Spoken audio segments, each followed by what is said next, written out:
আমার কাছে মনে হয় যে মাশরাফি জুনিয়র আমার কাছে খুব আপন একটা ক্যারেক্টার। ক্যাপ্টেন নায়লা ছিল যেহেতু আমার ক্যারেক্টারটার নাম, এখন আমি রুবাইয়া এশা হিসেবে খেলছি, তখন খেলেছি ক্যাপ্টেন নায়লা হিসেবে, জাতীয় দলের ক্রিকেট ক্যাপ্টেন হিসেবে। আপনারা এই লুকে আমাকে দেখেছেন সবসময় অন স্ক্রিন, এখন অফ স্ক্রিনেও খেলবো, যেহেতু আমাদের সবাই একটা আনন্দমুখর সময়ের মধ্য দিয়ে আমরা যাচ্ছি, প্র্যাকটিসের টাইম। সো এখন এই জন্য এই গেট আপটা নেওয়ার স্পেশাল রিজনটাই এটা।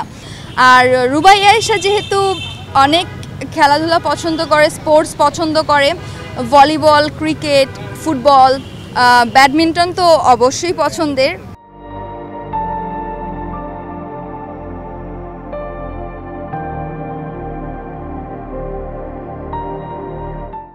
এরকম মানে যত ধরনের খেলা আছে, খালি টেনিসটা একটু মনে হয় কম পারি, আর বাদবাকি মোটামুটি সব ধরনের খেলা আমার পছন্দ। আই লাভ সুইমিং, আমি দুটোই এনজয় করি।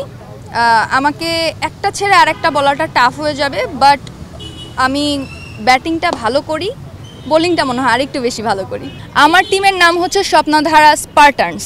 প্রস্তুতি তো সবসময়ই বেস্ট, লাইক আমরা আমাদের জায়গা থেকে বেস্ট দিচ্ছি, এখন পর্যন্ত একদিনও মিস করি নাই, আর ইনশাল্লাহ করবও না ম্যাচের আগ পর্যন্ত। আর যেই গতিতে যাচ্ছে সেই গতিতেই ইনশাল্লাহ থাকবো আমরা। 6 মারা তো সবারই ইচ্ছা থাকে, এটা বলের উপর ডিপেন্ড করবে উনি কী ধরনের বল করেছেন, তার উপরে ডিপেন্ড করবে যে আমি 6 মারবো না 4 মারবো, নাকি আমি ঠেকিয়ে দিয়ে রান নিব।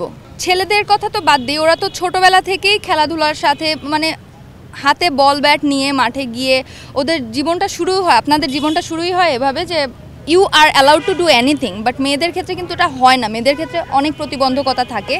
সেই ক্ষেত্রে আমি বলবো যে নিজের জায়গাটাকে, নিজের ভিশনটাকে আগে ক্লিয়ার করা, তুমি কি করতে চাও সেই ভিশনটাকে ক্লিয়ার করে সেইটার জন্য যা যা করা দরকার ইন আ গুড ওয়ে, প্যারেন্টসের আগেনস্টে গিয়ে না।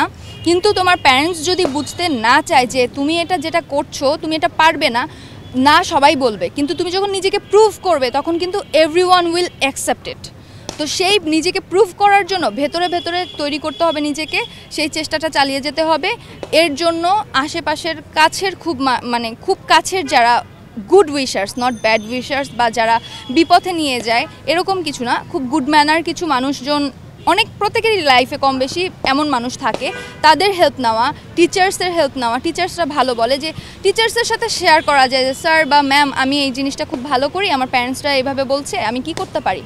তো ওইখান থেকে কিন্তু একটা গুড আউটপুট আসবে, আর ওই অনুযায়ী কাজ করলে। আর এখন সব কিছু ইউটিউবে আছে, যে আপনি একটা জিনিস খুব ভালোবাসেন, করতে চাচ্ছেন, ওই সম্পর্কে কিন্তু আপনি ইউটিউবে গিয়ে একটু রিসার্চ করে যে আদৌ আপনি কতটুকু পারবেন, নিজে নিজে ট্রাই করলেন, তারপরে যদি দেখেন যে এটার প্রতি আপনার প্যাশন কোনোভাবেই কমতি হচ্ছে না, তখন আপনি এটা প্রফেশনালি নিজে থেকে এগিয়ে গেলেন আরেকটু।